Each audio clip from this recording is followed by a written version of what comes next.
안녕하십니까. 행복한 아침 이재용입니다. 안녕하세요. 정예인입니다. 오늘은 2월 10일 목요일이고요. 뉴스부터 챙겨보도록 하겠습니다. 네, 첫 번째 소식부터 전해드리겠습니다. 코로나19 신규 확진자가 단숨에 4만 명을 넘어 5만 명에 육박했습니다. 최근 3주간 평균 1.7배씩 가파르게 늘고 있는데 이달 말에는 확진자가 17만 명이 나올 수 있다는 게 정부 예측입니다. 최악의 경우 우리 사회 필수 기능이 마비될 수도 있는 상황인데요. 정부는 이 확진자가 5만 명이 넘으면 코로나19에 걸린 의료진도 현장에 투입한다는 지침을 마련했습니다. 또 일반 병동에서도 이 코로나19 환자 치료가 가능해지고 외래 진료도 비대면으로 전환된다고 합니다. 오늘부터 재택 치료 지침도 바뀝니다. 60세 이상 집중관리군이 아니면 스스로 알아서 집에서 약을 먹고 증상이 악화되면 동네 병원이나 24시간 상담센터로 전화를 걸어야 됩니다. 그런데 문제는 연결이 제대로 되겠느냐는 겁니다. 어제 0시 기준 재택 치료자는 16만 8천여 명, 정부가 수용 가능하다고 밝힌 인원의 92%에 해당이 되는데요. 지금도 보건소 등에 전화를 걸면 수십 분을 기다리는 게 다반사입니다. 재택 치료자들은 일주일 격리 기간이 지나가길 기다리면서 사실상 방치되고 있다고 주장하는 가운데 전문가들은 현재 4% 수준인 먹는 약 치료제 박스로비드 처방을 늘려야 한다고 조언하고 있습니다. 부산에서는 한 아파트 주차장에 세워둔 전기차에서 불이 나 다른 차량 4대까지 태웠습니다. 불과 이틀 전 출고한 새 전기차였는데요. 이 불로 전기차와 또 주변에 주차돼 있던 차량 등 총 5대가 불에 탔습니다. 다행히 인명피해는 발생하지 않은 가운데 경찰과 소방당국은 이 배터리가 탑재된 차 아래쪽에서 폭발하는 장면을 확인하고 이 화재 원인을 조사 중에 있습니다. 한편 최근 4년간 발생한 전기차 화재는 69건, 이 중 절반 이상은 전기적 요인 때문인 것으로 집계됐는데요. 전기차 보급이 본격화하는 상황에서 화재 대응책 마련이 시급하다는 지적이 나오고 있습니다. 네, 이어서 코로나19 현황입니다. 9일 0시 기준 신규 확진자는 4만 9,567명으로 하루 새 5만 명 수준으로 폭증했습니다. 이로써 누적 확진자 수는 113만여 명입니다. 한편 코로나19 백신 전국 1차 접종자는 총 4,470만 명을 넘어섰고 2차 접종자는 4,415만여 명입니다. 또한 3차 추가 접종자는 2,858만여 명으로 집계됐습니다. 네, 이어서 날씨 소식 전해드리겠습니다. 오늘도 전국이 대체로 맑겠지만 중서부 지역을 중심으로는 공기가 무척 탁할 것으로 보입니다. 뿐만 아니라 또 서울과 동쪽 지역을 중심으로는 대기도 무척 건조하니까요. 불씨 관리 철저히 해주셔야겠습니다. 또 오늘도 큰 추위는 없겠지만 일교차는 크게 벌어져서 유의하셔야겠는데요. 자세한 기온 보시면 오늘 아침 최저기온 영하 6도에서 5도, 한낮 최고 기온 5도에서 12도 선이 예상됩니다. 오전과 오후 10도 안팎으로 일교차 크게 벌어지니까요. 외출하실 때는 옷차림 따뜻하게 해주셔야겠습니다. 2월 10일 목요일 행복한 아침 지금 시작합니다.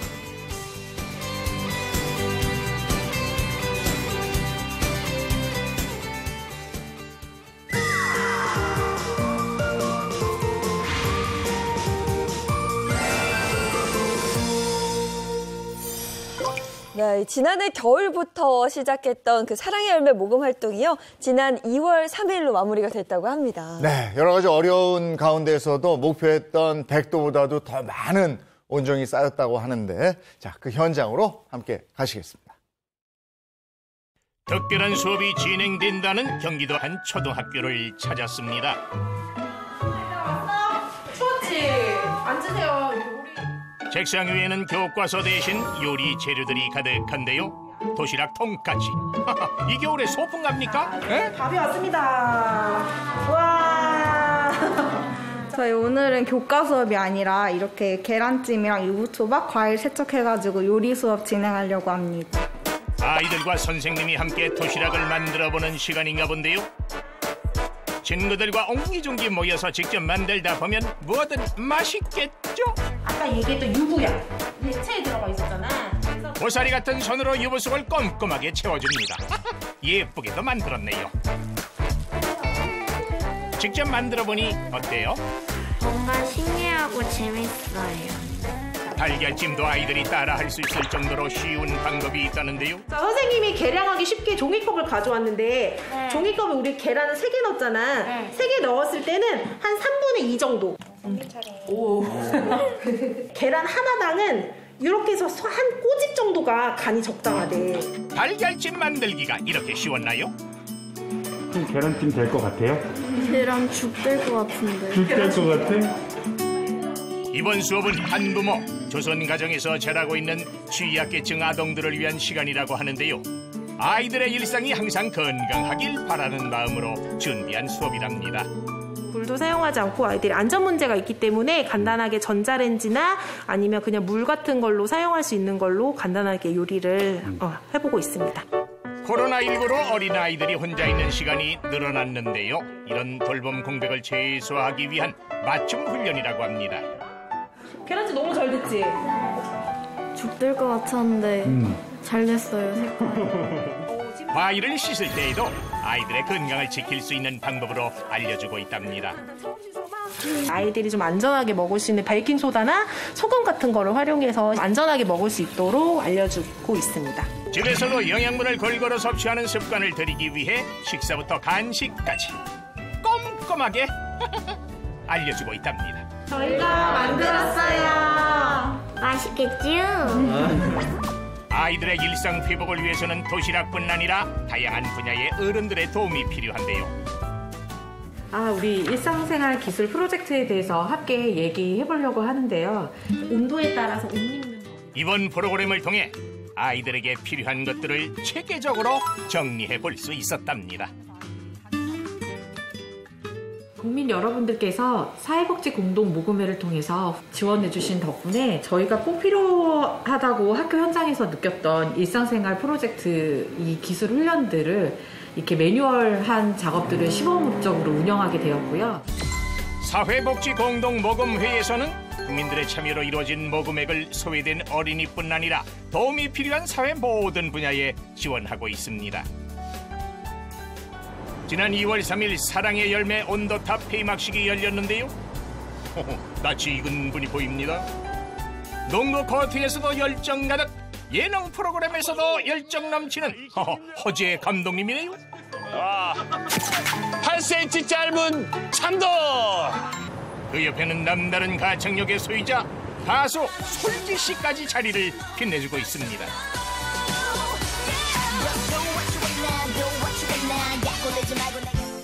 희망 2022 나눔 캠페인의 폐막식을 본격적으로 시작하도록 하겠습니다. 어제 감독님과 솔지 씨는 한 해 동안 홍보대사로 열심히 활동을 해왔다고 하는데요. 나눔을 실천하고자 많은 노력을 했었고요. 또 이렇게 오늘 따뜻한 온도탑 앞에서 마음도 따뜻하고 좋은 것 같습니다. 100도를 목표로 했었는데 그 이상으로 또 나왔고 그래서 많은 참여를 해주셔서 너무 감사드리고요. 어려울 때일수록 나누고자 하는 우리 모두의 마음이 사랑의 온도탑을 아주 뜨겁게 달궜습니다. 저희들이 우려했던 100도를 넘길까 말 것인가 고민을 했는데요. 지금 보시면 115.6도입니다. 이 모든 것은 정말로 어린아이로부터 그리고 또 대기업 그리고 어르신에 이르기까지 모든 국민들이 저희들에게 보여주신 그 정성의 결과가 아닌가 생각합니다. 대단히 고맙습니다.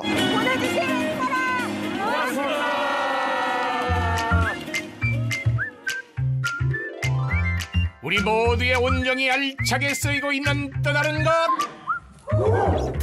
날이 좋아지면 외출이 더욱 줄어드는 어르신들을 위해 다양한 프로그램이 진행되고 있다는데요. 친구들도 많고 이제 운동도 쉽게 해주시고.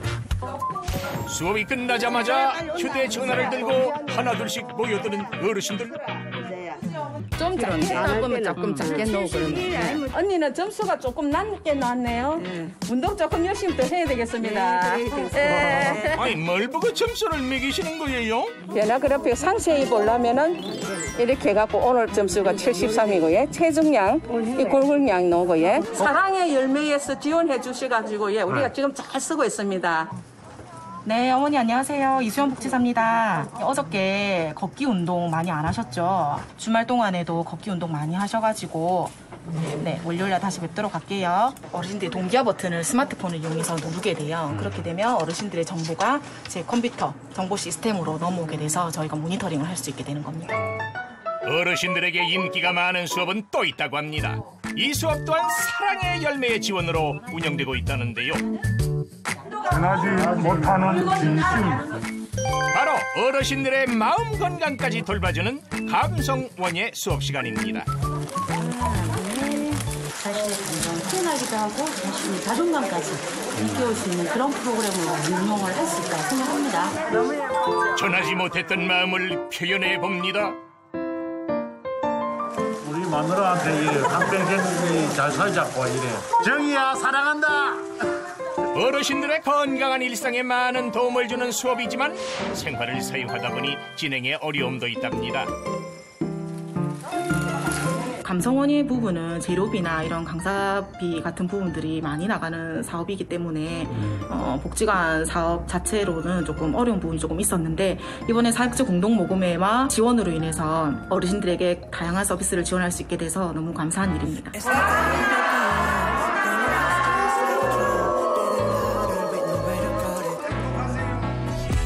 소외된 곳을 밝게 비출 수 있도록 사랑의 열매를 통해 보내주신 온정의 손길 정말 고맙습니다.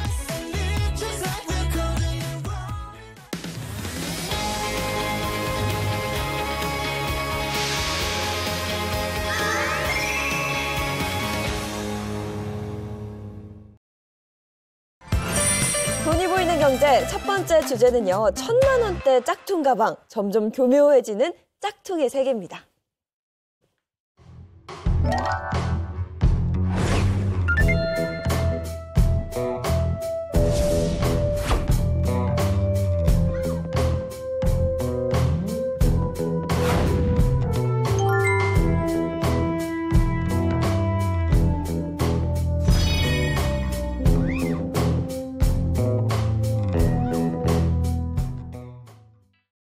최근에 명품 브랜드의 가품, 이른바 짝퉁 논란이 뜨겁습니다. 네. 한 인플루언서가 자신의 방송에서 이 가품을 착용하고 나왔는데 그때부터 또 이게 더 뜨겁게 화제가 되고 있습니다. 오늘 이 짝퉁 얘기 좀 나눠보려고 합니다. 정철진 경제평론가 박수림 씨 어서 오세요. 반갑습니다. 네, 반갑습니다. 네. 자, 그럼 먼저 최근 다시 화제가 된 이 짝퉁 논란, 그 시작이 좀 궁금해요. 그렇죠. 한 유명 인플루언서입니다. MZ세대 또 알파세대들에게는 워너비로 알려진 여성 인플루언서였는데요. 평소에 옷도 굉장히 잘 입고 특히 명품 관련한 이제 신화 콘텐츠 네. 많이 입는 이제 그런 이제 해당 인플루언서였습니다. 근데 이 인플루언서가 한 프로그램에 나오게 됐었는데 네. 그렇게 되면서 주목받는 것이 굉장히 커졌죠. 그랬을 때 그 프로에서 나왔던 일부 착용 제품이 가품 아니냐라는 이제 지적들이 거세졌고 이제 이어서 관련 기자회견을 통해 가지고 맞다 그러면서 사과까지 했거든요. 네. 근데 여기에서 판이 끝나나 했는데 그런 게 아니었어요. 요즘에 이제 네티즌들 끝까지 가지 않습니까? 그래서 다 추적을 해봤는데 몇몇 뭐 착용했던 물건뿐만이 아니라 거의 대부분이 가품인 것으로 밝혀지면서 이게 논란이 급속도로 확산된 겁니다. 자, 이게 이제 이 일을 계기로 더 크게 불거졌는데 네네. 사실은 소위 짝퉁에 대한 논란은 어제 오늘 일이 아니란 말이에요. 그렇죠. 근데 명품을 가지고 싶은 사람들, 근데 명품을 가지기 힘들어지니까 짝퉁이 더 커지는 게 아닌가 이런 생각도 들고요. 그렇죠. 국세청 국정감사 자료에 따르면요. 2017년부터 2021년 8월까지 5년간 명품 모조품 가방 적발 건수가 총 1,866건으로 금액으로는 4,679억 원에 달했다고 합니다. 자, 브랜드별로 살펴보면요. 엘사 모조품이 1,484억 원으로 가장 많았습니다. 그러니까 C사가 701억 원, G사가 295억 원, H사가 293억 원, P사가 210억 원 이런 순이었습니다. 자, 그런데 지금 저게 적발 금액인데요. 저 짝퉁 같은 경우에는 적발 금액으로 하면 안 되죠. 저 짝퉁이 실제 팔렸을 때 시장 규모로 봐야 되는데 이게 잡힌 게 한 4천억, 5천억이니까 실제 규모는 뭐 몇 조 단위가 된다 이렇게 볼 수밖에 없는데요. 그동안에 이제 어디서 주로 만들었는가 원산지를 좀 봤더니 역시 중국이 거의 압도합니다. 중국. 98% 정도고요. 홍콩, 일본 순이었었는데 또 하나 특징적인 것은 코로나19 이후에 명품 시장이 정말로 빠르게 커졌었거든요. 근데 실제 이렇게 되니까 명품을 카피한 가품 시장도 거의 2019년 대비 2배 넘게 3배 가까이 아주 시장이 커진 것으로 확인되고 있습니다. 이만큼 이제 가품이 우리 주변에서 쉽게 유통이 되고 있다고 해석이 되는데요. 위조품 소비가 늘어난 만큼 가품 시장도 굉장히 다양해졌을 것 같아요. 근데 위조품이라 해서 다 같은 짝퉁이 아니에요. 미러급, S급, A급 이렇게 3단계로 나누는 게 일반적인데 미러급은 사람을 미는 게 아니라 거울이에요. 그러니까 거울에 비친 것처럼 너무 똑같이 만들었다고 해서 이렇게 이름이 붙여졌는데 가품 중에서도 가장 비싼 게 미러급입니다. 이어서 진품과 비슷한 순서대로 S급, A급이 있는데 급이 높을수록 가격도 높아요. 소위 특 S급 짝퉁이 있는데 수백만 원에서 천만 원, 수천만 원까지 달합니다. 그러니까 S급 짝퉁이라는 건 명품 브랜드 매장 직원조차 육안으로 구분하기 힘들 정도로 훌륭하게 잘 만들었는데 자, 국내에서 구매하기 어려운 H사 핸드백이 정품 가격이 1억 1천만 원입니다. 근데 특 S급 짝퉁은요, 1,300만 원에 판매되기도 합니다. 대단하죠. 그래도 어쨌든 가짜인 거잖아요. 근데 그 1,300만 원짜리 소위 얘기하는 짝퉁을 드는 심리는 뭘까요? 실제 사건이었었습니다. 2020년에 서울세관에 붙잡혔을 때 그때 물건이 바로 저 에르땡땡 가방이었었고요. 그게 1억짜리였었는데 방금 말씀하신 대로 실제 저 짝퉁 가격이 1,300만 원이었었는데요. 두 가지를 세관에서 놀랐다고 합니다. 첫 번째는 1,300만 원이라는 가격. 짝퉁하면 몇십만 원, 몇만 원인데 저거를 왜 1,300만 원 했었고요. 두 번째는 그 구매자, 붙잡힌 사람들이었는데요.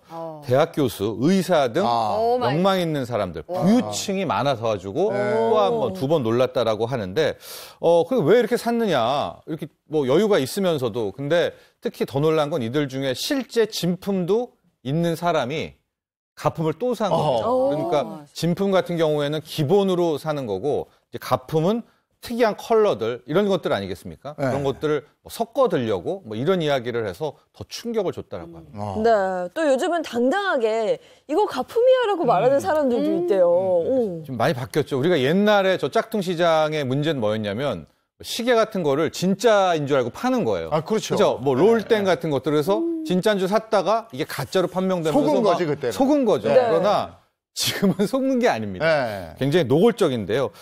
뭐 요즘 포털 사이트 가면은 아예 가품과 짝퉁임을 명시하고 팔고요. 거기에 후기들을 보면 가품이지만 좋아요. 어쩌고저쩌고. 그러니까 아예 굉장히 노골적이고 구체적으로 저 짝퉁들이 버젓이 유통되고 있는 게 현실입니다.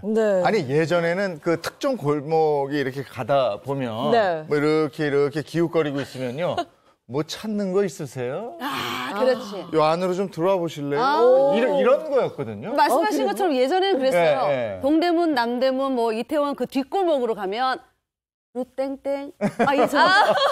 그렇지. 예전에 원래 거래가 이루어졌었어요. 요즘은 근데 온라인상으로 판매처가 옮겨졌고요. 판매도 공개적으로 그냥 이루어지고 있습니다. 그러니까 판매하는 곳이 SNS와 인터넷으로 확산됐을 뿐만 아니라 판매 문구도 바뀌었습니다. 브랜드명의 스타일의 약어인 ST라고 표시하거나 정품급 또는 또 실물을 모방해서 만든 복제품이란 뜻의 레플리카 등의 수식어를 붙여 파는 그런 식입니다. 네, 이렇게 짝퉁 시장이 점점 규모도 커지고 교묘해지는 것 같은데 그러니까 궁금해져요. 왜 이렇게 짝퉁에 열광하는 것인가? 그러니까 하나씩 알아볼게요. 짝퉁에 빠져드는 대한민국. 왜 그럴까? 첫 번째. 나도 모르게 빠져요? 이번 짝퉁 논란에 발단이 된 인플루언서가 이런 말을 했습니다. 처음엔 짝퉁인 줄 모르고 예뻐서 구매했습니다. 사실 한국 사회에서 그렇잖아요. 뭐 지하철 매대나 온라인 쇼핑몰 등 도처에 막 가품이 널려 있어요. 그러니까 한 직장인은 온라인 쇼핑몰에서 예쁘다는 생각에 샌들을 구매했는데 지인이 네 건 좀 모양이 좀 다르다? 이렇게 해서 해당 제품이 유명 명품 브랜드의 대표적인 샌들 디자인임을 알았다. 이렇게 얘기했고요. 나도 모르게 짝퉁 구매자가 돼서 좀 부끄러웠다. 이렇게 밝혔습니다. 이처럼 그저 예뻐서 샀는데 알고 보니 짝퉁 제품이었던 거죠. 나도 모르게 그냥 예뻐서 산 게 짝퉁이면서 이 시장이 더 커지는 것 같아요. 그렇죠? 두 번째 이유도 한번 볼까요? 자, 두 번째 이유는요. 유별난 명품 사랑. 이건 알 것 같아요. 네. 이런 거죠. 짝퉁 시장이 왜 커지느냐. 그 진품 시장이 커졌기 때문에 덧따라서 짝퉁도 같이 커지는 건데요. 이게 우리나라, 길게 보면 아시아권의 명품 사랑이 실은 유별나기 때문입니다. 우리나라, 일본, 중국 모두 저 명품에 대한 욕구, 수요, 소비가 엄청난데요. 지금 뭐 화면에도 잠깐 보셨지만 오픈런, 뭐 줄 서고요. 새벽 5시에가 그때부터 뛰어 들어갔는데도 못 찾았다. 뭐 이런 얘기들 굉장히 그만큼 명품에 대한 욕망이 뜨겁기 때문에 결과적으로 여기에서 짝퉁도 함께 커지게 된 거고. 네. 그럼 왜 명품을 이렇게 좋아하느냐? 부인할 수 없지만 과시욕 있겠죠. 과시욕이 있겠죠. 그렇죠. 제가 딱 지금 2030 세대잖아요. 제 주변의 친구들이나 제 또래 보면 정말 좋아요. 그게 명품 하울이라고 부르거든요. 이게 좀 유행하면서 짝퉁 시장이 커진 게 아닌가 싶은 생각도 들어요. 자, 명품 하울, 이거 이상한 용어 나왔습니다. 명품 하울이 무엇이냐? 일단 하울이란 건 끌다는 뜻입니다. 그 물고기가 가득한 그 그물을 끌어올리는 것처럼 물건을 대량으로 구매한 뒤에 이를 품평하는 내용을 찍은 영상을 말합니다. 앞서 논란된 인플루언서가 인기를 끈 이유 중에 하나가 바로 이 역시 명품 하울 덕분이었습니다. 명품 선호 현상이 항상 있었지만 특히 소셜미디어가 발달하면서 이 현상이 더욱 심화된 것 같습니다. 자신이 가진 명품을 온라인상에 많이 공개할수록 인기가 높아지는 거죠. 근데 실제로 해당 인플루언서는 명품을 구매했더니 많은 사람이 좋아해줬습니다. 이렇게 말을 했습니다. 그러면서 빠져드는 거죠. 명품 하울. 유별난 명품 사랑이었고요. 또 가성비. 그렇죠. 가성비? 패션 업계에서는 고가의 H사 핸드백 진품과 짝퉁을 하나씩 사서 비가 오거나 눈이 오거나 날이 굳거나 아니면 좀 편한 그런 자리에는 짝퉁을 들고 갑니다. 그러니까 자신을 빛내는 그런 자리에서는 진품을 착용합니다. 이런 이야기가 전설처럼 떠돌 정도입니다. 또 명품을 구입할 정도의 경제력이 되더라도 명품을 사는 만큼 가품도 많이 구매를 해야 된다고 하는데 온라인 커뮤니티에 올라온 글들을 살펴보면요. 비싼 명품 대신에 이 30만 원짜리 가품을 사서 한철 들고 버리는 게 낫다. 또 가품을 들어도요. 주변에서 진짜 명품이라고 인식해요. 또 진품의 10분의 1 가격으로 샀으니까 가성비가 좋다. 이렇게 나는 생각한다. 이런 글들이 마구마구 올라오고 있습니다. 근데 사실 저런 글이 올라오는 것 자체가 사람들이 모른다는 거잖아요. 그러니까 육안으로 보기에는 구분이 되지 않기 때문에. 그러니까 언뜻 보면 모르는 거죠. 그렇죠. 그래서 더 커지는 것 같아요. 앞서 그 피라미드 잠깐 보셨는데 우리가 A급, S급까지는 뭐 알고 있었는데 이제 미러급이라는 말이 나왔었잖아요. 미러는 그대로 똑같이 복제한다는 겁니다. 실제 명품을 좀 사고 명품 브랜드들은 짝퉁을 방지하기 위해서 자사, 뭐 시리얼, 넘버 뭐 이런 것들을 다 부여를 하는데요. 미러급 같은 경우에는요. 놀라지 마십시오. 짝퉁 업자들이 일단 진품을 하나 사는 거예요. 그리고 거기에 그 시리얼 넘버들이 있지 않습니까? 그래서 그 일련 번호, 보증서를 또 계속 카피를 해서 나오고 있기 때문에 똑같이. 그렇죠. 미러급은 그 부분들도 혼동이 될 수밖에 없는 그런 상황까지 이르렀습니다. 이걸 소위 짝퉁계의 명품 이렇게 부르더라고요. 짝퉁계에도 이게 계보가 있다고 그러더라고요. 네네. 근데 이게 엄연히 처벌을 받는 거 아닙니까? 당연히 처벌을 받고요. 짝퉁 제조자, 유통하는 판매자 모두 처벌을 받습니다. 현재 상표법을 보면은 이 상표권, 전용 사용권 침해라는 사람은 7년 이하의 징역, 1억 이하의 벌금에 처한다라고 하는데 이제 저건 법이고 실제 법의 적용을 좀 보면 거의 대부분이 벌금 수준, 집행유예인데 벌금을 내는 것보다 저 짝퉁을 유통하고 판매해서 버는 수익이 더 크니까 안 없어지는 거죠. 하고 악순환이 되고 앞서 말한 그 사건, 그 에르땡땡 가품을 유통했던 그 업자들은 실제 뭐 외제차를 수대에 굴리면서 초호화 생활을 하는 붙잡혀도 그만큼 벌금 내고 또 하고 이런 악순환이 나오고 있는 거죠. 그 외제차는 가품은 없는가요? 그건 진품을 본인들은 타겠죠. 가품이 있는데 핸들이 없어. 그건 정말 생각도 못했대요. 근데 가끔 가다가 그 마크라고 하죠. 로고를 약간 다르게 변형을 줘서 판매하는 경우가 있는데 이거는 합법이에요, 그러면? 논란이 좀 있죠. 그러니까 똑같이 복제한 거는 당연히 이거는 이제 불법 침해를 받는데 애매한 이것을 이제 뭐라고 그래야 될까? 약간 다른 유사 상표라고 볼 수가 있을 텐데요. 비스무리한 겁니다.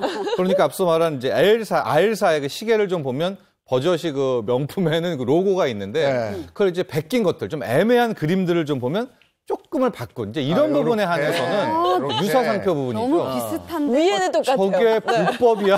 네. 아니 근데 저거는 구분은 되니까. 그러니까. 네. 그래서 좀 당당하고 이게 법원까지 갔었는데요.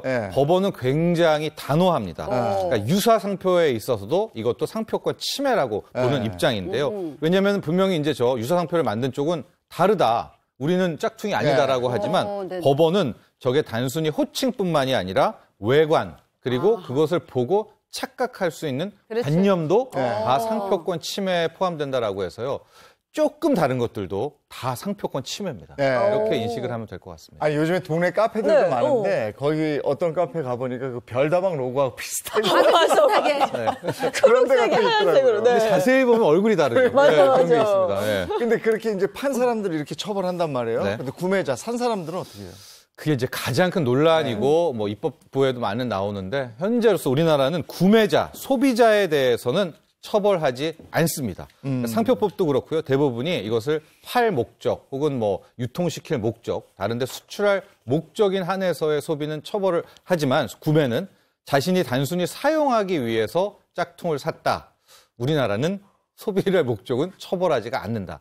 반면에 해외로 좀 보면은요. 유럽, 특히 프랑스, 이탈리아 명품 브랜드가 많은 나라들은 이 구매자, 소비자까지 처벌하는 경향이 있어서 앞으로도 이 논란도 좀 계속될 것 같습니다. 네, 처벌에 대한 사각지대도 문제라는 생각이 들고요. 그런데 또 하나 더 큰 문제가 되는 게요. 이게 진품인지 가품인지 구별을 하는데 굉장히 오랜 시간이 또 걸리고 쉽지 않다고 하더라고요. 그렇습니다. 대부분 소비자가 상품을 받은 후에 요청해야 하는 사후 조치들이기 때문인데 짝퉁이 더욱더 정교해지고요. 가격이 예전처럼 이렇게 더욱더 현저하게 떨어지는 게 아니라 진품하고 가격이 좀 비슷해요. 그러니까 위조 상품으로 판단하는 게 어려워지고 있다고 합니다. 근데 이게 판매처도 그래요. 예전에는 가게 가서 사는 거잖아. 골목 들어가서. 맞아요. 근데 요즘에는 오픈마켓이나 소셜 커머스 가지고 이렇게 그걸로 거래를 하잖아요. 그렇습니다. 이건 어떻게 되는 거예요? 여기에도 또 하나 입법 미미가 있는데요. 이제 전자상거래법을 봐야 되지 않습니까? 여기에서는 오픈마켓 또 뭐 플랫폼이라고도 말을 하는 그리고 소셜 커머스는 일단은 직접적인 책임을 지지 않는다. 왜냐하면 거기는 하나의 뭐 장터고 실제 판매자들에게 처벌을 가한다라고 이제 되어 있습니다. 그러나 분명히 플랫폼도 책임이 있죠. 거기서 판이 벌어졌으니까. 그래서 많은 경찰도 그렇고 소비자도 소송이 들어가게 되는데 이때부터 재판은 어떻게 하느냐? 그 해당 플랫폼이나 소셜 커머스의 고의성을 입증해야 됩니다. 근데 이거는 그 상대를 저 사람이 책임 있어라고 한 사람이 입증을 해야 되기 때문에 굉장히 어렵죠. 그래서 2018년 사례를 보면 실제 이런 플랫폼들에서 위조품 단속 판매가 한 6,500건 정도, 400건 정도가 나왔는데 이 중에 고의성이 입증된 거는 한 300여 건 정도였기 때문에 앞으로도 더 중간에 저 판을 벌린 오픈마켓, 소셜 커머스에 대한 책임 강화에 대한 그런 의견들도 함께 나오고 있습니다. 아니, 제 친구 보니까요. 그 코로나 때문에 여행 못 가잖아요. 그렇죠. 그 경비를 아꼈다 생각하니까 가방을 자기에게 선물하더라고요. 이게 코로나 이후에 명품 소비가 늘었고 그러면서 이제 가품 시장도 더 커지고 있는 건데 이에 따른 법률 개정 검토도 필요하지 않나라는 생각이 듭니다. 네, 가품, 짝퉁에 대한 얘기 나눠봤고요. 다음 주제로 가겠습니다. 네, 돈이 보이는 경제 두 번째 주제는요. 복권 판매 역대 최대 다시 부는 복권 열풍입니다. 누가 될 것인가? 9야. 마지막 번호는 9번입니다.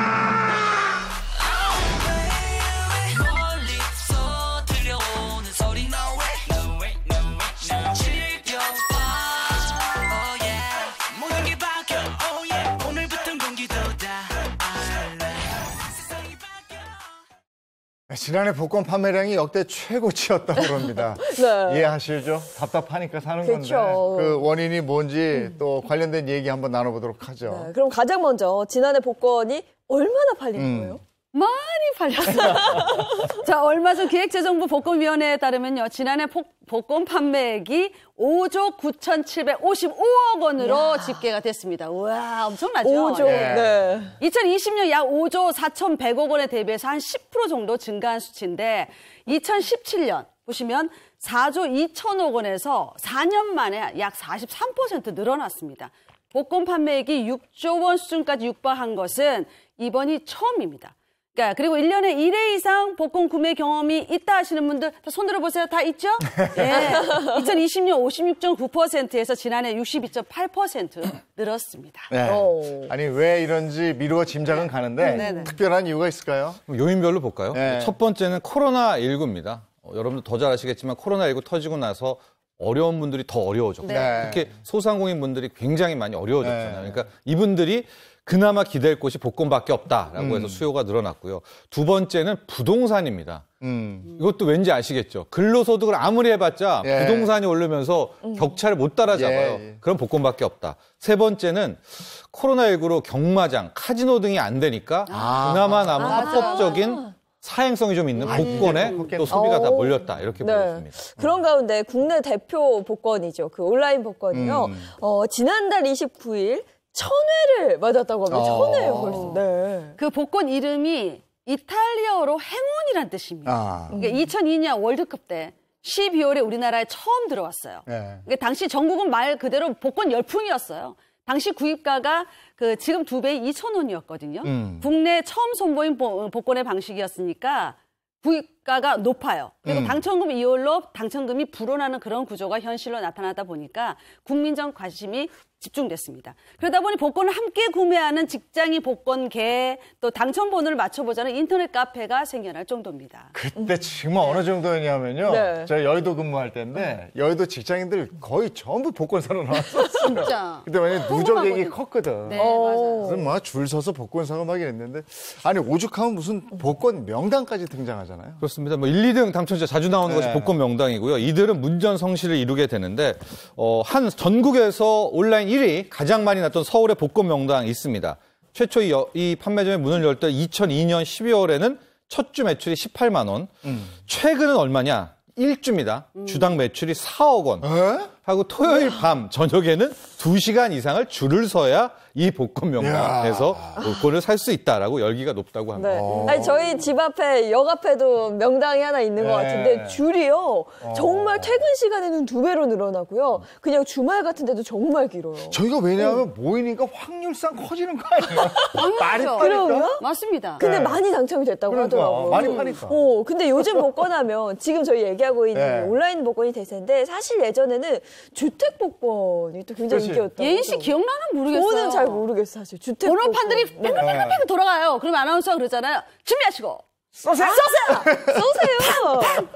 그러면 어제 관역을 맞추고 화살이 진짜 번호에 탁 찍히잖아요. 그러면 1점, 2번, 3번 이러면서 그게 이제 당첨 번호가 되는 거예요. 그 프로그램 보려고 많이들 복권 사서 막 들고 이렇게 보시잖아요. 재밌었어요. 예, 그거 이제 주택 복권이 우리나라 복권의 시작이다 이렇게 보면 되겠고요. 1969년이었습니다. 당시에 복권 한 장 값은 100원. 그리고 1등 당첨금은 300만 원이었었고요. 근데 300만 원이 얼마나 큰 돈이냐? 서울 주택이 집 사고도 남습니다. 200만 원대였었으니까. 하고 방식도 중요한데 지금 잠깐 보이죠? 화살 방식이에요. 준비하시고 쏘세요 방식이었었는데 근데 1979년 11.6 사태 박정희 대통령 암살이 되면서 화살을 쏘고 뭐 이런 것들이 이제 부담이 된 겁니다. 그래서 쏘세요 방식에서 공 방식으로 공이 이렇게 그 공을 이렇게 뽑거나 이런 볼 방식으로 바뀌었었고요. 이제 그렇게 1990년대로 들어가게 되는데 2002년에 어떤 일이 일어나느냐? 이제 인터넷 세상으로 되지 않습니까? 그러면서 이제 온라인 복권들이 속속 등장을 하게 되면서 결국 이 주택 복권은 2006년에 37년의 역사를 모두 마감합니다. 쏘세요 복권. 주택 복권의 뒤를 이어서 이제는 말씀 주신 것처럼 온라인 복권이 어떻게 보면 국민 복권이 됐거든요. 지난 20년 1000회 동안요. 온라인 복권 판매와 추첨이 이루어지면서 정말 다양한 이색적인 기록을 많이 써내려갔다고 그래요. 야, 근데 새삼스럽네. 그때 주택 복권은 진짜 집 한 채 값을 줬는데. 맞아요. 하고 남았다고 하죠. 서울의 집 한 채 값을. 자, 숫자로 보는 온라인 복권 20년입니다. 어떤 게 있을까요? 20억 4,290만 원. 자, 20억 4,290만 원이 무엇이냐? 바로 평균 당첨금을 말합니다. 그러니까 1회에서 1000회 온라인 복권 총 판매액이요. 약 62조 5,600억 원. 그러니까 지난해 기준 S전자의 한 해 영업이익이 52조 원인데 그거보다 많아요. 복권업계에 따르면요. 1인당 평균 온라인 복권 구매액이 10,000원으로 19세 이상 성인 인구 기준으로 매주 500만 원 가량이 구매된다고 합니다. 자, 그리고요. 그동안 1등 행운을 거머쥔 사람이 7,281명. 왜 여기 내가 안 들어가 있지? 아, 진짜. 내외 1등 평균 당첨자 수가 7명입니다. 그러니까 평균 당첨금이 20억 4,290만 원으로 매겨져 있습니다. 근데 예전하고 달라진 게 20억 4,290만 원이면 지금 강남의 아파트를 못 살 수도 있네요. 그죠? 저 금액이면. 요게 3년 전엔 샀어. 그렇죠. 3년 전에 샀는데 지금은 안 돼. 두 번째 한번 볼까요? 온라인 너무 올라버렸으니까. 두 번째는 407억 원 대 4억 원은 뭐예요? 어느 정도 예상이 안 가십니까? 407억 원 대 당첨금 최대치와 최저치 이렇게 이렇게 차이가 납니까? 이렇게 차이가 나고요. 최대치를 말씀드리겠습니다. 407억.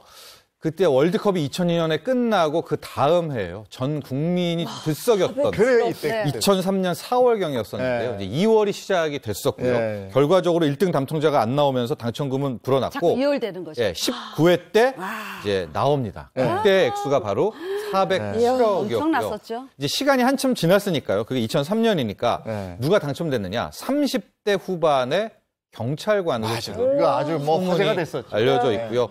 그분은 이제 바로 경찰을 관두고 사업체를 인수했고 그 후에 소식은 알려지진 않고 있지만 당시에 경찰서, 인근 초등학교 장학회에 각각 10억 원씩을 기부한 것으로 뉴스가 전해졌습니다. 아니, 좀 비교가 되긴 하는데 4억 원은 이거는 뭐예요? 자, 2013년 5월 18일 546회 때 나온 1등 당첨 금액인데 최고 금액의 100분의 1 수준이에요. 네. 그렇죠. 왜 이렇게 적냐? 당시 1등 당첨자가 무려 30명. 30명이 나누니까. 네. 이게 지금도 깨지지 않은 역대 최다 당첨자 수로 남아 있습니다. 와, 좋았는데? 그러니까 하나로 나눠야 됐어. 30명. 그럼 4억이 어딥니까? 그러니까요. 맞아. 자, 다음. 500억 원. 이건 뭐예요? 500억 원은. 500억 같은 경우에는요. 실제적으로 보면 당첨자가 찾지 않는 금액도 굉장히 많은데 그게 500억에 달한다라고 하는데 1년을 꼭 기억하셔야 됩니다. 1년. 앞서 말한 것처럼 이제 추첨식도 있고 아니면 뭐 긁는 여러 가지 식이 있는데 추첨식 같은 경우에는 개시일로부터 1년까지 기회를 줍니다. 그 전에 찾아가야 되고요. 즉석식 같은 경우에는 판매 기간 종료일로부터 1년. 그러니까 어쨌든 이제 확인된 후에 1년까지는 기다려주는 건데 1년이 지나고 나면 소멸시효가 끝났다라고 해서 저 당첨 금액은 복권 기금으로 다시 들어가는데요. 복권 기금은 여러분들 잘 알다시피 뭐 주택 관련, 또 청소년 육성 기금, 또 입양아동, 저소득층 장학사업 등에 사용되고 있습니다. 저기 제 돈이 있을 수도 있어요. 우리가 왜 술 한잔 하고 그래, 맞아. 우리 예전에 버려. 우리 검도 관장님이 그게 취해서 꼭 회식을 하면 복권을 이렇게 사서 나눠줬어요. 근데 그게 확인을 안 하고 그냥 버려지는 경우가 있거든요. 그냥 안 될 거라 생각하고. 그 중에 하나가 내가 된 거일 수도 있어. 없어. 저라면 바로 갔을 텐데. 마지막 한번 볼까요? 네 번째. 500억 중에 내 돈이 있다니까. 8분의 1이요? 이건 뭐야? 맞아요. 맞습니다. 맞죠? 8분의 814만 분의 1. 814만 분의 1. 예. 자, 이게 확률인가? 예, 그렇죠. 비행기 사고로 사망할 확률이 300만 분의 1입니다. 그리고 벼락 맞아 사망할 확률이 700만 분의 1이에요. 그렇다면 살면서 이런 있을 거란 생각을 잘 안 하시잖아요. 이보다 낮은 814만 분의 1은 온라인 복권 1등 당첨될 확률이에요. 진짜 벼락 맞아. 그러니까 온라인 복권이 숫자 1부터 45 중에 번호 6개를 선택하는 방식의 그런 복권이잖아요. 근데 여기서 모든 번호를 맞힐 확률이 814만 분의 1이라는 거죠. 번개에 맞아서 사망할 확률보다 더 낮아요. 근데 우리는 안 돼. 근데 안 되는데 그래도 우리가 다 한 번쯤은 상상해 보잖아요. 내가 이렇게 갑자기 돈벼락을 맞게 된다면 어떻게 할 것인가. 저는 그냥 일단 다 이렇게 정리하고 뭘 정리해? 갈 것 같아요. 여행을. 여행 떠날 것 같아요. 일단은 가지고 있으니까 이 돈을. 그 돈 다 들고? 아니 넣어놓고 일부를 빼서 어딜 떠날 것 같아요. 일단. 어떻게 다 상상해 보셨어요? 수림 씨는 어떤 상상이 상상만 해도 너무 좋아. 차 바꾸고 싶고 이사 가고 싶고 건물 사고 싶고 할 게 너무 많네요, 진짜. 그죠. 다 정철진 뭐 하실래요? 저는 뭐 하겠다는 생각은 없고 이제 됐다면 저 절반은 기부.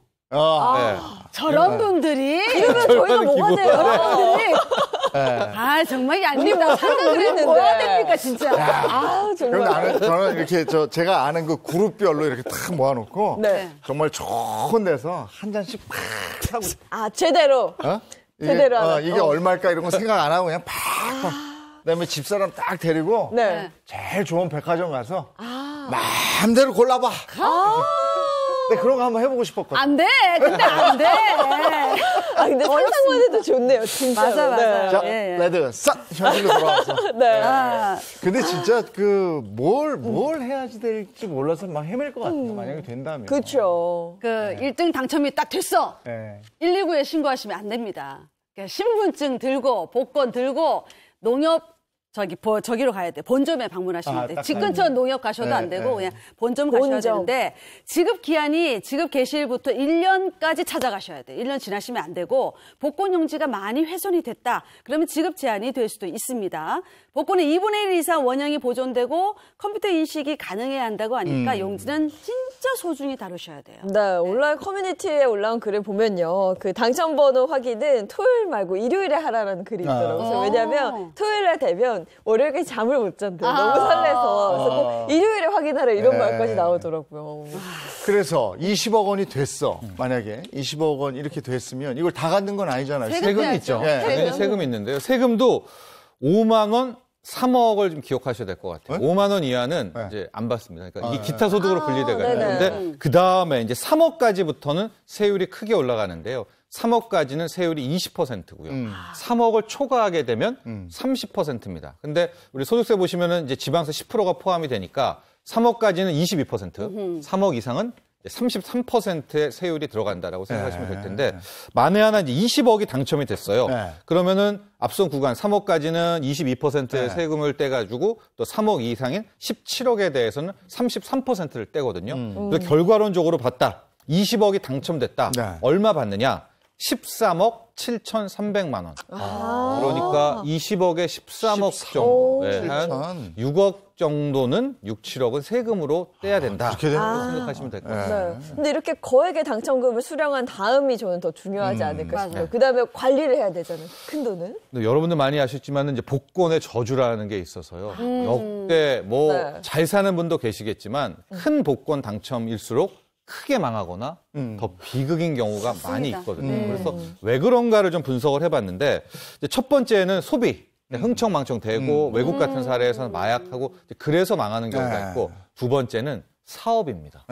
이게 이제 사업으로 벌여가면은 문제가 아주 커지게 되는데 그래서 오히려 이렇게 복권 당첨금은 사업을 하지 말고 그냥 이제 자산을 굴리는 뭐 이런 쪽으로 많이 권하게 되거든요. 단체 산업.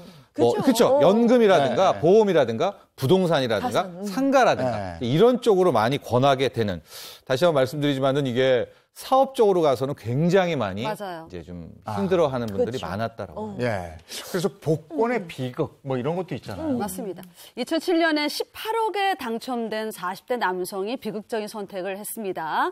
이분은 당첨되니까 사업을 크게 확장을 했어요. 그리고 한 번도 해보지 않은 주식에 손을 댑니다. 그러니까 사업에 실패하고 투자 사기까지 당하니까 당첨금을 탕진하고 극단적인 선택을 하고요. 또 2011년에는 50대 부부가 1등에 당첨돼 8억 원을 받았어요. 근데 복권 당첨 이후에 돈 문제로 싸움이 잦아졌습니다. 결국 말다툼 도중에 큰 싸움으로 번지게 됐고요. 아내가 둔기를 휘둘러서 남편을 숨지게 하는 그런 안타까운 사고도 있었습니다. 또 그런가 하면 복권 당첨의 꿈을 꾸면서 자산을 그냥 탕진하는 거예요. 난 언제나 될 거니까. 그렇죠. 이런 사람이 또 많이 늘어났다 그래요. 네, 실제 사례예요. 복권 구입에 무려 18년 동안 7억을 쓴 사람이 아이고. 이걸 모았으면 됐을 거예요. 그랬었고 요즘에는 이제 복권 사기들이 굉장히 많이 나오고 있는데요. 대표적인 사기가 뭐냐? 번호 알려주겠다. 많이 보셨을 것 같은데 맞아요. AI를 굴려가지고 맞아요. 확률 높은 번호를 알려주겠다라는 이제 이런 사기 사건이 특히 2019년 대비 현재 3배 이상으로 늘어났다고 합니다. 왜 우리가 저 우스갯소리로 그러잖아요. 나 출근 안 하면 복권 당첨된 거라고. 근데 복권 중독도 엄연히 존재를 한다면서요? 네, 그렇습니다. 복권 중독, 복권 과몰입이라는 신종 질병이라고 해야 될까요? 사람들이 굉장히 많이 늘고 있는데 문제는 이게 코로나19가 터지면서 젊은 층까지도 복권 중독이 굉장히 확산되고 있다라고 하는데 실질적으로 복권 투입 비용이 2019년 대비 코로나 기간 이후인 2021년 3배 이상이 늘었다. 3배나요? 그만큼 지금 전 국민들이 복권 과몰입으로 빠져드는 게 아니냐 이런 걱정도 함께 나오고 있습니다. 네, 상황이 이렇다 보니 복권 과몰입 자가진단 테스트가 등장을 했대요. 네, 복권 과몰입 진행 과정이 크게 4단계로 나뉘는데요. 먼저 1단계는 경제적 어려움이 복권 당첨금으로 해결되는 그런 상상을 합니다. 당첨에 대한 환상에 그런 빠진 상태를 말하는데 자, 2단계에서는 한꺼번에 복권을 많이 사면 당첨 확률이 높아질 거란 생각을 하게 되죠. 그래서 복권 구매 수량을 더 늘려가는 그런 식입니다. 네. 하지만 낙첨이 계속되다 보면 가정 및 직장 생활에 소홀해지게 되죠.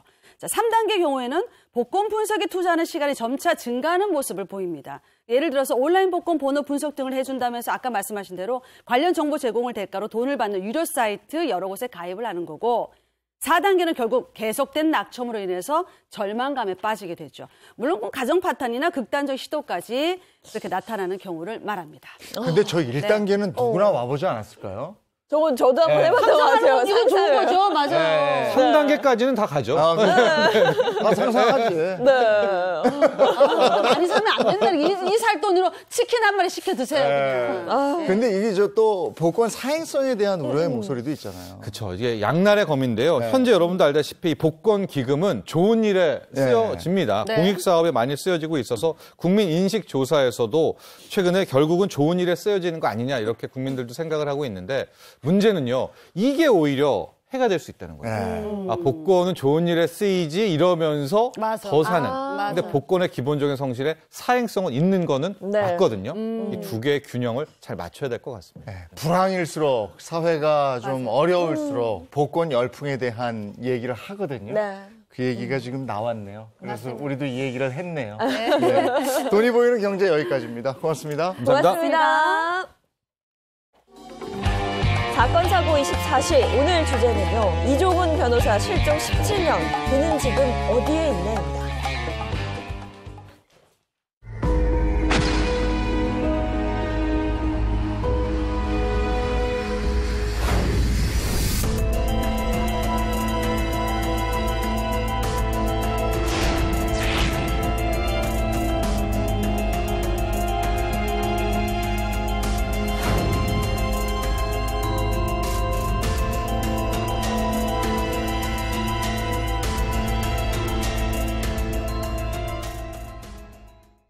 미스터리한 사건의 궁금증을 풀어보도록 하겠습니다. 사건 사고 24시 오늘은 이종훈 변호사 실종 사건에 대해서 한번 알아보도록 하죠. 승재현 한국형사법무정책연구원 연구위원 이고은 변호사입니다. 어서 오세요. 안녕하세요. 네, 어서 오세요. 자, 오늘 이야기 나누게 될 이종훈 변호사 실종 사건 어떤 사건인지부터 좀 짚어볼게요. 사실 이종훈 변호사하고 저하고 연배가 비슷해요. 그리고 이제 친구들 사이에서도 아는 분이 몇 분 계셨던 사건인데 이종훈 변호사 2004년 7월 29일 7시 퇴근길 모습을 끝으로 이제 더 이상 어디에서 이제 있는지 돌연 자취를 감추게 되었는데요. 이종훈 변호사에 대해서 먼저 말씀을 드리면 이제 그 당시에 이제 사법고시를 붙고 임용 3년차 변호사였습니다. 서울 중구에 있는 변호사 대형 로펌에 다니고 있었고 뭐 로펌 안에서도 굉장히 성실한 사람으로 이제 이야기가 나왔습니다. 나이는 그 당시에 34세였는데 사실 뭐 이게 17년 전 사건이니까 어떻게 보면 그 당시에 굉장히 전도 유망한 변호사가 어느 날 아침에 갑자기 실종이 되다 보니까 주위 사람들로부터도 이게 또 무슨 일이지? 그리고 이 이종훈 변호사가 이제 우리가 이야기를 할 건데 이제 여러 가지의 어떤 그 좋은 일도 같이 그 당시에 있었던 사람이었어요. 좋은 일을 앞두고 있는 사람이 갑자기 또 실종이 되니 이게 도대체 무슨 일이냐 이런 어떤 이야기가 나오게 된 사건입니다. 이 사건이 있은 지 벌써 17년이 됐다고요? 네네네. 예, 그리고 지금 얘기 들어보면 정말 남부러울 것 없는 그런 그렇죠. 생활인데 퇴근길에 갑자기 증발하듯이 없어졌다. 어떻게 된 거예요? 그 실종 당일에 이 변호사의 행적을 좀 살펴볼 필요가 있을 것 같아요. 이종훈 변호사 같은 경우에는 이제 성남시에 있는 한 오피스텔에 거주했는데 그 실종 당일에도 이 오피스텔에서 정상적으로 출근을 했다라고 합니다. 사무실이 이제 서울 중구에 있는 사무실이었는데 그날도 뭐 평소와 다름없이 버스를 타고 이렇게 출근을 했다고 해요. 그리고 이제 CCTV를 좀 보면은 그날 오피스텔에서 출발할 때도 양복 차림으로 평소와 동일한 그런 차림이었다고 합니다. 근데 한 가지 다른 점이 평소에 경우에는 매일같이 야근을 하는데 이 변호사님이 그날은 조금 평소와는 달리 일찍 퇴근을 했다라고 합니다. 그래서 직장 동료들 말에 의하면 그날 갑자기 어떤 전화를 받고 내일 봅시다 이렇게 하고 동료들한테 말을 남기고 일찍 퇴근을 했고 그날이 마지막 출근이고 퇴근이었다라고 합니다. 네, 그냥 평범한 하루였는데 이렇게 갑자기 연락이 닿지 않으니까 가족들이 일단 굉장히 놀랐을 것 같은데요. 근데 경찰이 이게 그냥 단순 가출이 아니냐 이렇게 의심했다면서요? 제가 갑자기 저희 집에서 사라졌어요. 제가 퇴근하는데. 그럼 저희 집사람이 경찰에 딱 신고하면 바깥 양반 어떤 분이세요? 이러면 제 경력을 쭉 얘기할 거 아니에요. 그러면 뭐 한 40대에서 50대 중반인 남자 갑자기 우울해서 한 2, 3일 어디 여행을 갔나 보죠. 라고 이야기하지. 예. 이게 뭐 범죄입니까? 이렇게 나오지는 않을 거 아니에요. 지금 이 아까 말씀드렸던 이 변호사 34세고 지금 그 전까지 굉장히 뭐 회사에서 굉장히 적극적인 어떤 변호 활동을 했을 뿐만 아니라 방금 말씀 주신 대로 특별한 문제 없이 전화 받고 그냥 나갔으니까 혹시 뭐 다른데 친구들과 같이 뭐 어떻게 이렇게 여행을 갔는 거 아니냐. 그럼 처음에는 단순히 성인 남성의 가출이었기 때문에 성인 남성의 이제 그 실종이었기 때문에 범죄 혐의가 전혀 드러나지 않는 상태에서는 수사를 할 수가 없었고 또 이게 성인 남성의 문제다 보니까 사생활의 비밀에 또 이렇게 문제가 있을 수 있잖아요. 뭐 범죄 혐의가 있어야 그 사람의 흔히 말해서 뒷조사를 할 수 있는 것이지 그냥 없는 상태에서 무작정 할 수도 없는 부분이었기 때문에 일단 좀 가족들의 입장에서는 굉장히 이렇게 답답한 심정을 토로할 수밖에 없었던 상황이에요. 실제로 가출했을 가능성은 전혀 없었던 상황인 건가 보죠? 그러니까 이 부분에 대해서 이제 가족들 주장은 이 변호사가 알고 보니까 결혼을 2달 정도 앞둔 그런 상황이었다고 하고 뭐 주변에 직장이든 가족 친지든 친구든 어떠한 원한 관계도 전혀 없었기 때문에 우리 아들이 스스로 잠적할 이유는 전혀 없었다라고 주장을 했어요. 근데 다르게 주장한 사람이 딱 한 사람 있었는데 바로 이 변호사와 약혼을 한 이 약혼녀 최 씨는 다르게 주장을 했습니다. 그래요? 어떻게 주장했냐면 왜 이때만 하더라도 이제 변호사랑 결혼할 때 혼수를 이렇게 막 해가는 약간 그런 풍토가 있었잖아요. 그래서 결혼을 앞두고 나서 그 내 남자친구였던 이 변호사가 3억 원 가량의 현금을 요구했고 고급 승용차 그리고 큰 사무실을 요구했다. 근데 내가 경제적 능력이 없어서 오빠 나 못할 것 같아 이렇게 얘기하니까 우리 결혼 다시 생각해보자 하면서 가버렸다는 거예요. 그렇기 때문에 이거는 이제 가출일 가능성이 있다라고 이 약혼녀는 주장을 했는데 경찰이 살펴보니까 뭐 그 이 변호사의 거주지든 아니면 직장이든 어떠한 범죄 흔적도 없었고 또 가장 가까웠던 그 약혼녀 진술도 신빙성 있고 하니까 가출이지 않을까라고 해서 최초에는 이제 내사 종결을 하게 됩니다. 네, 이 변호사가 결혼을 좀 다시 생각해보자라고 얘기를 했다고 약혼녀의 주장은 그렇잖아요. 이거를 믿어도 되는 거예요? 뭐 일단 지금까지 나와 있는 뒤에는 좀 내용이 달라질 수는 있지만 지금 이제 그 주위 사람들한테 그 당시에 이제 물어보니까 아까 좋은 일이었다 그랬죠. 결혼 2개월. 결혼하신 지 이제 얼마 안 되신 우리 신혼이신데 굉장히 기분 좋지 않아요? 가장 설렐 때. 그렇죠. 뭐 우리 오빠 아니면 우리 자기 이러면서 이렇게 주위 사람들한테 나 2개월 남았으면 야 청첩장 막 돌리면서 꼭 좀 봐줘. 우리 진짜 우리 결혼 축복해줘. 이래야 되는데 결혼 2달 남겨놓은 이 시점까지 친구들에게 아무 이야기를 안 했다는 거예요. 변호사 동료들한테 이야기를 해야 되잖아요. 근데 변호사 동료들에게도 이야기하지 않고 뜻밖의 전화가 한 통 딱 걸려옵니다. 근데 그 아버지, 부모님께 전화가 때르릉 딱 오는데 어떻게 이야기하는가 하면 아버지, 저 종훈인데요. 이렇게 이야기를 하면서 저 잘 있으니까 걱정하지 마세요. 라고 이야기하면서 저 최 씨랑 결혼하지 않을래요. 다른 결혼할 사람이 있어요. 라고 해서 전화를 딱 끊는다는 거예요. 그러니까 그 목소리가 들리니까 제일 처음에 부모님 입장에서는 좀 이건 뭐지? 라는 생각을 했고 그 약혼녀 최 씨에게도 편지가 하나 가는데 어떤 편지가 갔는가 하면 딱 3줄짜리 편지가 갔는데 헤어지자. 그리고 집 나간 것 중원부원하지 말고 너도 딴 사람 만나라. 이런 게 이제 편지까지 왔으니까 느낌은 어떤 느낌이에요? 살아있는 느낌이잖아요. 분명히 전화도 왔고 목소리도 들렸고 편지도 왔으니까 이제 더더욱 이 남성이 자발적 가출의 가능성이 이 상황에서는 굉장히 높아진 상황이 되었는 거죠. 아니 지금 얘기를 들어보면 그냥 가출 상태인 것 같아요. 근데 지인들 얘기는 좀 달랐어요. 이 변호사가 실종된 다음에 책상에서 영수증 한 행위가 탁 나온 거예요. 살펴봤더니 알고 보니까 이 변호사가 오히려 이 약혼녀 최 씨한테 카드 대금도 내줬고 심지어 이 최 씨가 대표로 있는 업체의 직원들 급여까지도 수천만 원을 대줬던 것으로 확인이 된 거예요. 그래서 실종되기 전에 한 4-5달 전에 이 변호사가 최 씨에게 준 금액만 합계가 1억 2천만 원, 17년 전입니다. 야, 이거 반전이네. 이렇게 됐다라고 하는 거예요. 또 최 씨 주장이랑 달랐던 게 알고 보니까 이 변호사는 주변 지인들이 공통적으로 사치와는 거리가 굉장히 먼 사람이었다. 심지어 이 변호사 배지를 안 달면 이 사람이 변호사야? 이렇게 생각할 정도로 굉장히 소탈하고 소박한 사람이었다라고 얘기를 해서 이 약혼녀 주장과는 조금 다른 얘기들이 들려옵니다. 네, 확실히 좀 다른데요. 약혼녀 주장과는. 그런데 변호사가 가출을 했다. 이게 저 진짜 이해가 잘 안 가긴 해요. 그러면 앞서 이제 부모님께 전화를 걸고 약혼녀에게 그 쪽지 편지 같은 걸 좀 남겼잖아요. 네. 그거는 어떻게 된 거예요? 그러니까 이 전화부터 살펴보면은 그때 당시에 이 변호사가 전화를 뭐 짧게 하고서는 다른 여자 생겼어요 하고 끊었다 그랬잖아요. 네. 그 전화를 받았던 게 다름 아닌 그 아버지예요. 이 변호사의 아버지. 그러니까 아버지가 딱 그 한마디만 들었는데 내가 내 아들 목소리 모르냐. 우리 아들 목소리 아닌 게 100% 확실하다. 이렇게 아니다. 우리 아들 목소리가 아니다라고 분명히 얘기를 했어요. 그리고 자필 팩스, 약혼녀한테 보냈다고 했던 그 자필 팩스도 보니까 글자 높낮이가 다 다르고 삐뚤빼뚤하고 뭔가 이상한 거예요. 그리고 글자와 글자 간격에 미세하게 세로 가로줄도 있었던 거죠. 그래서 경찰이 뭔가 이상하다 싶어서 좀 정밀한 과학 수사를 펼쳐보니까 알고 보니까 이 팩스가 누군가 한 번에 쭉 쓴 글이 아니라 여기저기서 잘라서 오려 붙여서 조합한 거였던 거예요. 그걸 팩스로 전송했다는 사실을 알게 된 거죠.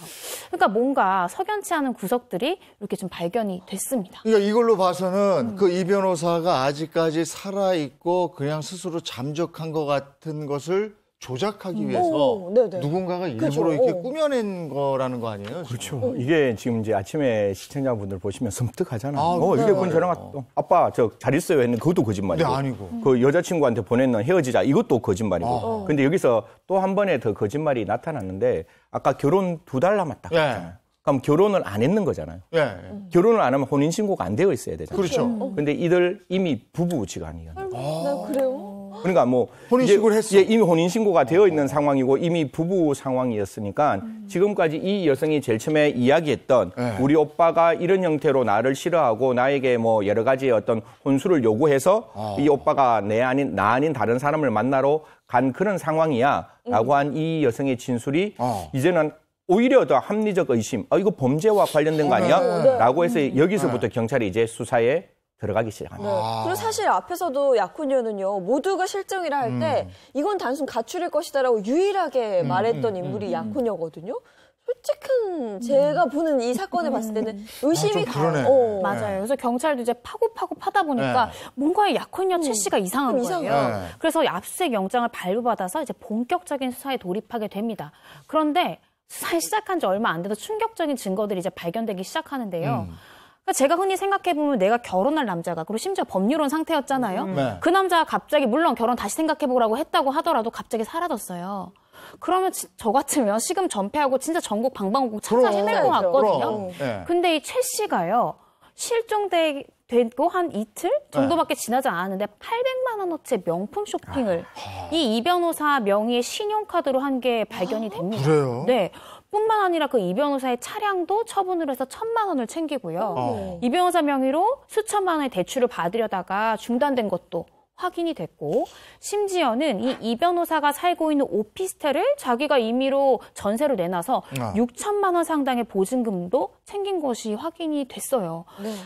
내가 사랑하는 사람이 사라졌는데 이렇게 흥청망청 돈을 쓰고 이렇게 한다는 게 저도 좀 납득이 안 되는 부분들입니다. 아니 그것도 그렇지만 약혼자의 말대로 가출했다 이런 상황이면 가출한 사람이면 언제든지 곧 돌아올 수 있는 상황인 거잖아요. 맞아요. 근데 그거를 차도 팔고 뭐 이 사람의 그 명의를 도용해서 뭐 전세금 그렇죠. 그거 이건 아니잖아요. 그러니 그 행동 자체가 약간 돌아오지 않을 사람이란 거 알고 있는. 그러니까. 네, 그러니까 뭐 차도 처분, 집도 처분 이랬지 않았을까라는 생각이 드는데, 근데 경찰이 또 압수수색을 하던 중에 뜻밖의 증거를 발견하게 됐다고요? 맞아요. 그래서 경찰도 수상하니까 이제 최 씨의 주거지에 가본 거예요. 그 약혼녀 주거지에 가보니까 이상하게 그 이 변호사의 통장, 도장, 인감 이런 것들이 다 그 약혼녀 집안에서 발견이 된 거예요. 만약에 약혼녀 주장대로 이 변호사가 진짜 가출한 거라면 자기 통장, 도장 안 챙기는 사람이 어디 있어요? 생활을 해야 되는데. 근데 이 변호사가 가져갔을 것으로 보이는 이 변호사의 소지품이 최 씨의 집에서 발견이 된 거죠. 그리고 또 이 변호사가 평소에 쓰던 수첩도 발견이 됐는데 거기에 보니까 뭐 자기 지인들 연락처나 아니면 소소한 일상을 이 변호사가 기재를 해놨는데 수첩 여기저기가 뜯겨 있는 거예요. 알고 보니까 이 자필 팩스도요. 이 약혼녀의 자작극이었던 거예요. 그래서 수첩을 뜯어내서 글자 하나하나를 조합해가지고 제가 말씀드리고 싶은 게 이 최 씨의 직업이 웹디자이너였어요. 그래서 그걸 가지고 이렇게 조합을 해가지고 마치 이 변호사가 보낸 것처럼 해서 팩스를 보냈던 거고 그 아버지한테 아빠 나 다른 여자 생겼어요 이렇게 전화했던 것도 알고 보니까 그 송파구에 있는 한 공중전화 앞에서 지나가는 남자한테 30만 원을 주고 이 변호사인 척 대행해서 전화 좀 한 통화 해달라. 그 즉석에서 섭외했어요? 네.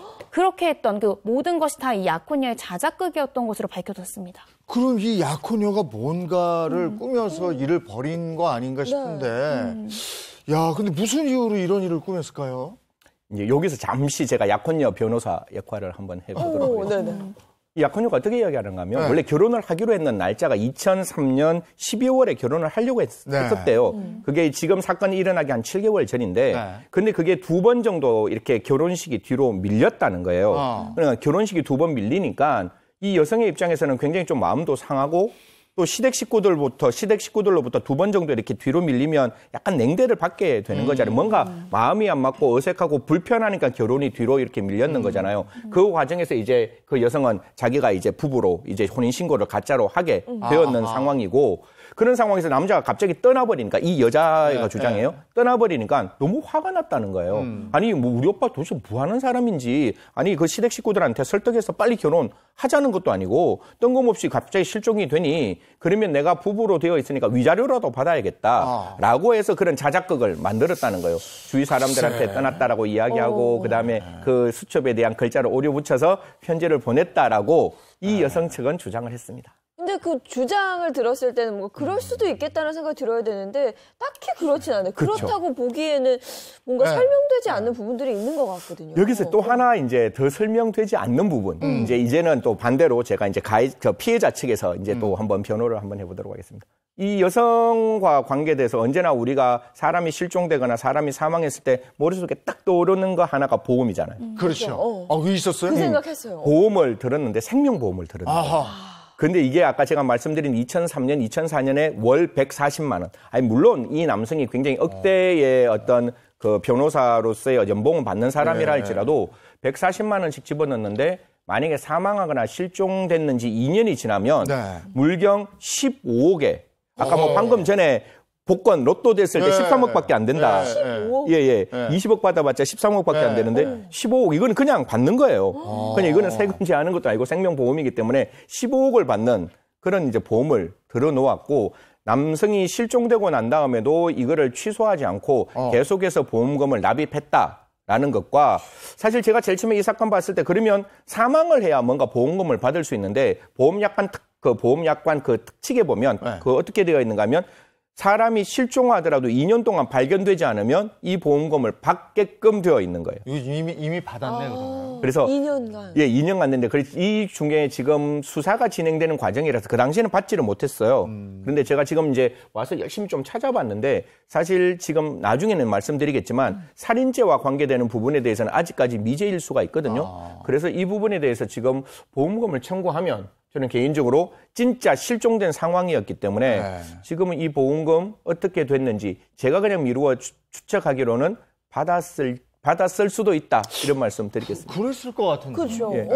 실종이었어요. 아니 그럼 이제 얘기를 들을수록 궁금해지는 게 약혼녀 최 씨는 어떤 사람이었다는 거예요? 이 약혼녀 최 씨가 알고 보니까 이종훈 변호사의 첫사랑이었대요. 그러니까 이종훈 변호사 공부 열심히 하면서 이렇게 지내서 그런지 여성을 교제해 본 적이 없다라고 하더라고요. 그래서 처음 사귀었던 여자고 알고 보니까 그 2002년 12월에 중매를 통해서 만나게 됐는데 이 10번째 만나던 날에 결혼하기로 서로 약속을 했다라고. 첫사랑인데 또 중매를 통해서 만나. 네. 근데 10번째 만나는데 결혼을 약속하고. 네.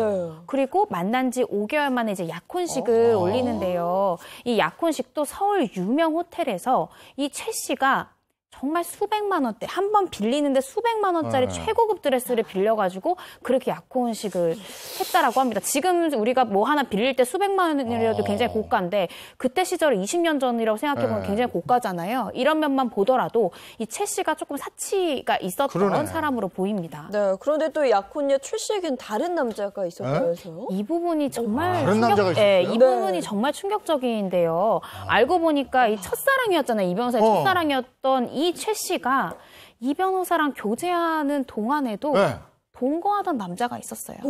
심지어 이 변호사를 만나기 전부터 오랫동안 교제했던 사이고 그래요? 이 변호사랑 약혼하고 결혼식 날짜를 정하고 이런 때에도 그 남자 집에서 같이 동거를 했다고 합니다.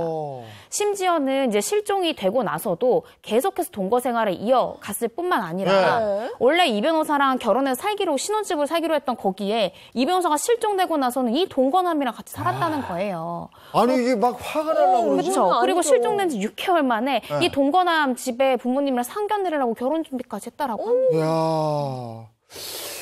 야, 이게 아니 이게 한두 개가 아니잖아요. 미심쩍은 부분이 한두 개가 아니고. 네. 근데 어쨌든 실종되고 10개월 뒤에 어떤 단서 같은 게 발견이 됐다면서요? 이게 사실 조금 아쉬웠는데 앞에 제가 뭐 이렇게 사문수 위조 이래가 막 이렇게 그 혼인신고하는 그 부분 때문에 먼저 이제 구속이 되고 이게 수사가 진행되는 과정에 뒤에 CCTV가 하나 발견되는데 제일 처음에 기억나세요? 엘리베이터 안에 아침에는 버스 타고 출근했다 그랬잖아요. 그러면 저 분당에서 종로구까지 가려면 버스 타고 집에 돌아올 때 누군가의 차를 타거나 아니면 다시 버스를 타고 돌아와야 되는데 버스 타는 그런 어떤 기록은 없어요. 그럼 누가 다른 사람의 차를 타고 돌아왔지 않았을까? 그러면 느낌상 그럼 약혼녀가 혹시 차를 아이들을 줘서 데리고 왔는 거 아닌가? 그러면 뻔히 아시겠지만 결국 1호 터널 타고 이렇게 왔다 갔다 해야지 저 중구까지 갔다 오는 게 한남대교에서 가장 가까우니까 그런데 그 CCTV, 그러니까 그 1호 터널 앞에 CCTV에 사진이 하나 땅 찍히는 거예요. 지금 나올 수 있을지는 모르겠는데 그 사진 안에 있는 그 영상을 보면 이 남성이 아침에, 그러니까 이종훈 변호사가 아침에 입었던 옷과 유사한 그 옷이 그 CCTV에 찍혀요.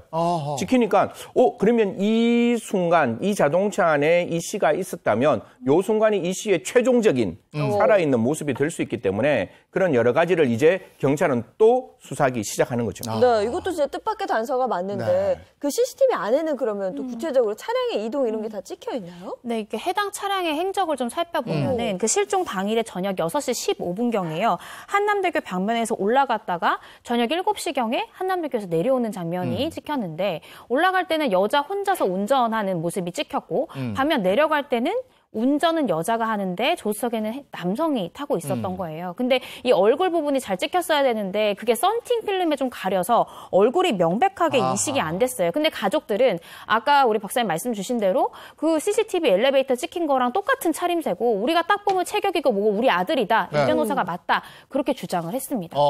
아니 부모님들은 보면 어느 정도 알죠. 맞아요. 네. 그러면은 그 차의 조수석에 타고 있던 게 그 변호사가 맞다면 운전을 하고 있는 거는 그 약혼녀일 것이고 그러면 퇴근길에 같이 차를 타고 어디론가 갔다는 거 아닙니까? 네, 그게 합리적인 추측이고 저도 그렇게 생각이 되는데 이 약혼녀 최 씨의 주장은 다릅니다. 나는 그날 우리 이 변호사 만난 적 없고 그날 거기 간 적도 없고 차량 운전한 적도 없다라고 주장을 할 뿐만 아니라요.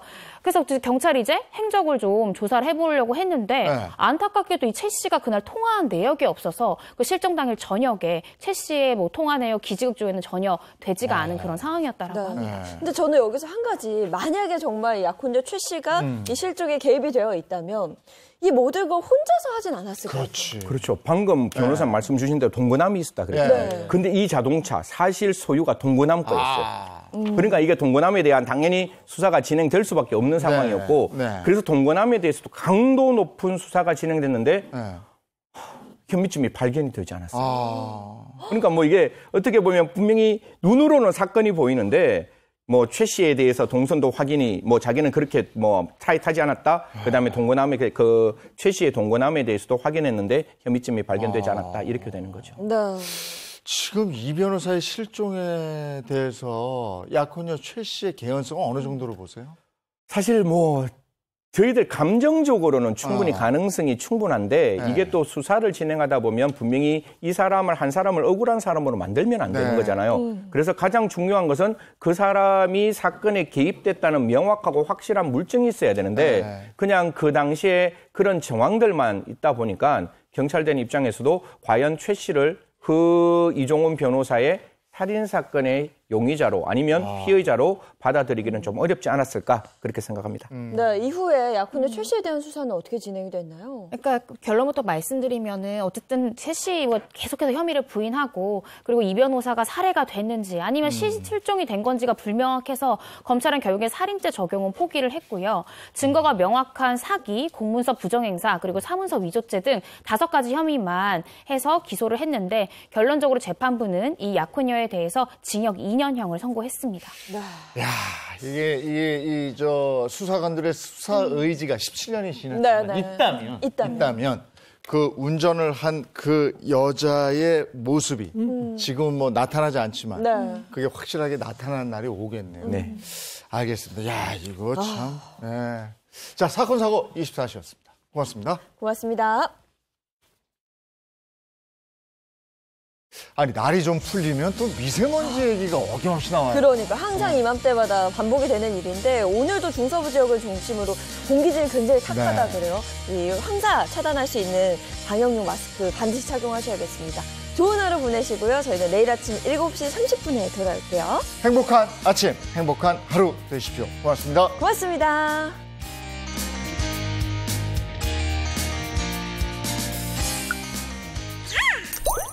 채널 A